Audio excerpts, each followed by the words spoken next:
Sino gusto magbasa? Itaas ang mga kamay. Excited na ba kayo makita ang mobile library? Ayan. Itong mobile library, sinasabi ko sa mga kaibigan, sa mga board members, sabi ko, bakit mo ba ginawa ito?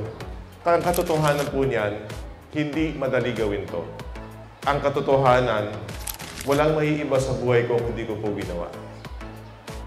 Pero, ewan ko, meron akong pinaghuhugutan. Dahil tumira po ako ng Amerika, nakita ko yung kalamangan ng mga estudyante doon na talagang masagana po ang learning resources doon.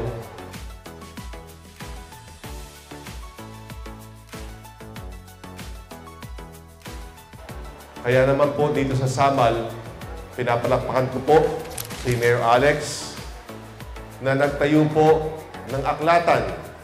Maliit man, malaki po ang potensyal na makapagpabago. So yun po, gusto natin na bigyan ang ating mga kabataan ng pagkakataon. Pagkakataon na gumanda ang kinabukasan.